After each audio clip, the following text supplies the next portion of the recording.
Having Captain Murphy on a Flying Lotus album feels a little bit like having Chris Gaines on a Garth Brooks album. Flying Lotus's new album, You're Dead! You're Dead! Complete with the exclamation mark and everything, is ostensibly a concept album about death and about dying. This is a theme that we have seen throughout centuries of art, but most notably and most recent, we have seen this in literature with The Lovely Bones and The Ancient One, in movies with Gaspar Noé's Enter the Void, in poetry with Seamus Heaney's Clearances, and even in music with albums from The Haxan Cloak and Fantomas. So even though this was a topic that's really been played to death, I was interested in seeing what Flying Lotus, or Flylo as some people call him, I don't call him that because I feel like I'm not cool enough to call him that, so I usually refer to him as Mr. Lotus. I was interested in seeing what he could bring to this conversation because I think that he has a unique perspective on his music. It's generally characterized by dense production and electronica and avant-garde movements, usually taking their notes from jazz. But You're Dead is a little bit different. It's different in style, it's different in its aims, it's different in its goals, and I'm not so sure it really lives up to those standards that Flying Lotus set for himself back then. One of my problems was that this album doesn't really address death in what I think is a meaningful way.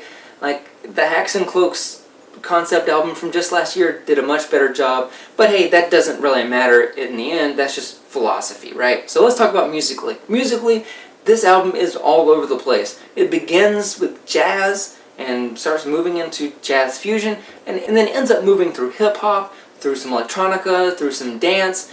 It goes everywhere, and it's wonderful for that. But I do think that this album kind of runs out of steam around the midway mark. The first half of this album is quite good, the second half not as good.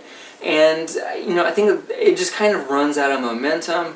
And some people may disagree with this, but I really don't like the guest spots on You're Dead. It's complete with, you got Herbie Hancock on this, Kendrick Lamar, Snoop Dogg, Thundercat, Nicki Randa, but I think that these guest spots actually end up detracting from the music more than they actually add to it. Whenever Snoop Dogg comes on, it feels like he's sleepwalking his way through this thing. Whenever Kendrick Lamar comes on, sure, he's great, but he doesn't really add anything to this music. And it's not that I don't like hip-hop, because I like all of those artists independently when they're doing their own thing. Just don't like them. I just don't like them on this album. When the media first got advanced copies of You're Dead, it was all as one long track, a long 40-plus minute track that had no breaks, had no individual songs. It was all just one cohesive whole, and I think that's probably the best way to listen to this album, because some of these transitions are interesting, and to be honest, a lot of these songs I don't think stand up on their own as much as they do fit into the album. Overall, I like this album, but it does feel like a little bit of a missed opportunity. I think that the subject matter is very interesting. Mr. Lotus is a fantastic artist and songwriter, and you have a lot of really good talent working on this album, but I don't think that it's really as good as it should be in theory. It feels like a little less than the sum of its parts. But with all that being said, the first half of this album is a lot of fun, and especially whenever Flying Lotus really gets into some of the jazzier elements.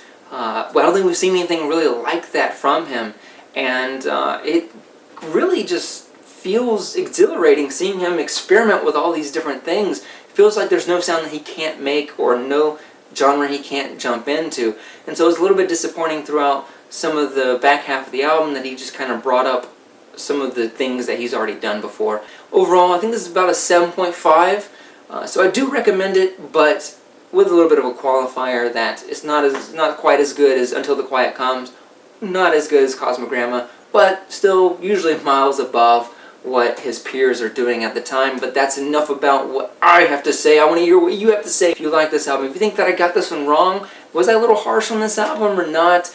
Did you love this thing? Let me know. We can talk about it in the comments. Also, let me know what albums you want to see in the future. I'll be happy to review those. Be sure to give me a big thumbs up if you thought this review was helpful, or subscribe to this channel where you get more videos like this, or even better yet, check out earbuddy.net where you can get longer form discussion and written reviews. That's all that we have. See you later. Bye-bye. You're dead.